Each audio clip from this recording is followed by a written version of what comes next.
L'été dernier, la Commission espérait 1,4% en 2023, désormais elle espère 0,3%. Elle considère que nous allons basculer en récession dès le 4e trimestre 2022. Et parmi les pays de la zone euro, le PIB de l'Allemagne désormais est attendu à moins 0,6% en 2023, après plus 1,6% en 2022. Et vous nous dites tous les deux ce matin que 2023 peut se passer beaucoup mieux que prévu. Ah oui, tout le monde boira du noir. C'est très lié, bien sûr, à la crise de l'énergie qui avait commencé avant l'Ukraine, l'invasion russe le 24 février. Mais justement, revenons à l'Ukraine.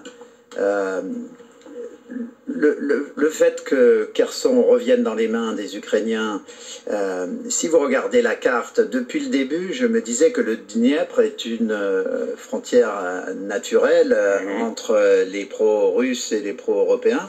Surtout quand vous remontez vers le nord grâce aux victoires de l'armée ukrainienne et que vous avez presque plus que les oblasts de Donetsk et celui qui est à côté, plus la partie qui est le long de la mer d'Azov.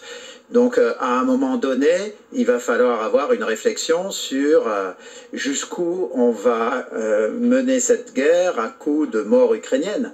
Et vous voyez que la réflexion aux États-Unis s'intensifie, puisque ce sont les Américains qui financent l'essentiel de l'effort de guerre ukrainien.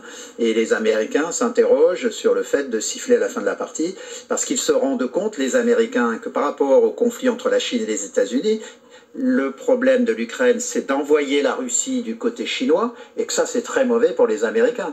Donc, on n'est pas à l'abri d'une très bonne surprise. C'est-à-dire que tout à coup, alors que les négociations entre l'Ukraine et la Russie ont échoué à plusieurs reprises, elles finissent par conduire à un cessez-le-feu. Et tout à coup, on va se regarder, on va se dire, mais finalement, où sont les problèmes autres que l'Ukraine? Les entreprises ne sont pas très endettées, les ménages ont du cash, pas les ménages les plus pauvres, mais en moyenne, les ménages ont du cash.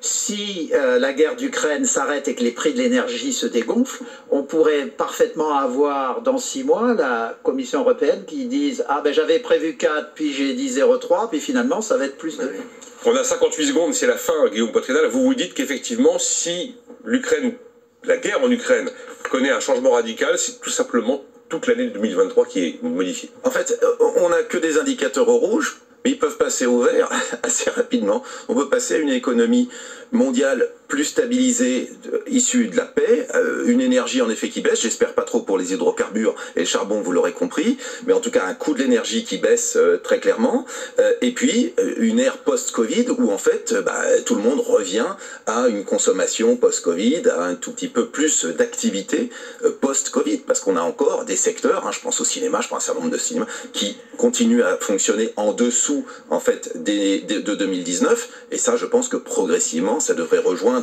quand même malgré tout la normale. On avait eu ce débat un jour avec Jean-Marc Daniel, on est arrivé à la conclusion qu'effectivement, si rien ne se passait comme prévu en 2023, c'est-à-dire que la guerre en Ukraine faisait pause et que l'économie chinoise repartait, c'était pas effectivement moins 0,1 ou moins 1%, mais peut-être plus 3, plus 4% de croissance, notamment pour le... On n'est pas à l'abri d'une mauvaise nouvelle, et on n'est pas à l'abri d'une très bonne nouvelle, et comme on est juste avant Noël, c'est le message de ce lundi. Merci Guillaume Poitrinal, Christian Saint-Etienne, rendez-vous demain à 9 h.